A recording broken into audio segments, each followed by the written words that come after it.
नमस्कार। आज जिस बीमारी की हम बात करेंगे वो बहुत ही जटिल बीमारी है जिसको कहते हैं ट्रैकियल स्टेनोसिस या श्वास नली का पिचक जाना। मैं डॉक्टर हर्षवर्धन पुरी, मैं एक सीनियर कंसल्टेंट थोरासिक और लंग ट्रांसप्लांट सर्जन हूँ मेदांता द मेडिसिटी गुरुग्राम में। ट्रैकियल स्टेनोसिस होता क्या है बेसिकली? किसी भी कारणवश जब हमारी श्वास नली के अंदर जो यहाँ पे गले में स्टार्ट होती है और यहाँ बीच छाती में खत्म हो जाती है, इसमें पिचकन हो जाना या इसमें स्टेनोसिस हो जाना, बंद हो जाना इसको कहते हैं ट्रैकियल स्टेनोसिस। इंडिया में बहुत कॉमन कारण मैं आपको बताता हूँ क्या है, जो कि एक अच्छी चीज़ भी है कि आजकल हमने देखा है रोड ट्रैफिक एक्सीडेंट्स बढ़ रहे हैं, निमोनिया के केसेस बढ़ रहे हैं, स्नेक बाइट के केसेस बढ़ रहे हैं और प्रॉब्लम्स की वजह से पेशेंट को किसी न किसी कारण से वेंटिलेटर के ऊपर डालना पड़ जाता है। हमारे आईसीयूज बहुत बढ़ गए हैं हिंदुस्तान के अंदर। ये एक अच्छी चीज़ है, पेशेंट्स बचाए भी जा रहे हैं, बट इन आईसीयूज में वेंटिलेटर पे ज़्यादा देर रहने की वजह से वो जो ट्यूब पड़ी रहती है वेंटिलेटर पे, कुछ पेशेंट्स में वो ट्यूब की वजह से जो श्वास नली होती है वो पिचक जाती है। इसको कहते हैं ट्रैकियल स्टेनोसिस। इसके कुछ और भी कारण हैं, जैसे ऑटो इम्यून डिजीजेस हैं, ट्यूबरक्लोसिस हैं इंडिया के अंदर, बट वो थोड़े कम हैं। मोस्ट कॉमन कॉजेज इसके पोस्ट इंट्यूबेशन, वो वेंटिलेटर के ऊपर ट्यूब पड़ना, या पोस्ट ट्रिक्योस्टमी। कुछ लोगों में आपने देखा होगा यहां श्वास नली में छोटा सा छेद करके एक ट्यूब डाल दी जाती है जिसको ट्रिक्योस्टमी कहते हैं। इस ट्रिक्योस्टमी की वहां ज्यादा देर रहने की वजह से और उसकी देखभाल प्रॉपर ना होने की वजह से ये स्टेनोसिस बन जाते हैं। अब ये पेशेंट हमारे पास प्रेजेंट कैसे करते हैं? तो इनकी मोस्ट कॉमन हिस्ट्री होती है कि हमारा पेशेंट जो जी है कुछ 10, 15, 20 दिन के लिए वेंटिलेटर के ऊपर था।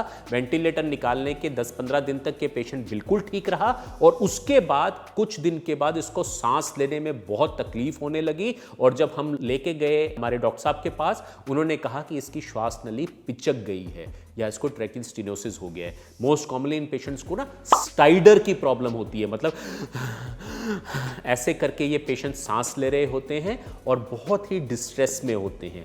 तो ट्रीटमेंट क्या होता है ऐसे पेशेंट्स का?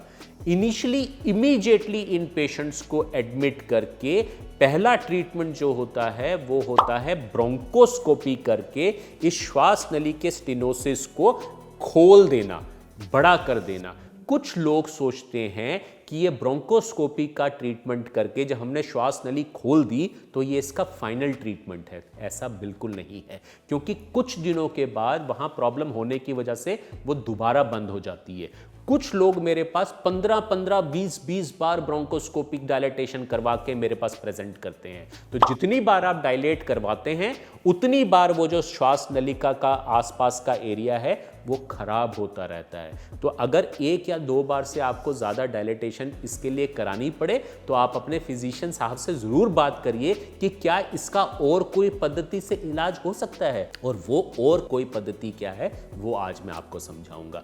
तो ट्रैकियल स्टेनोसिस का बेस्ट मैनेजमेंट है सर्जरी।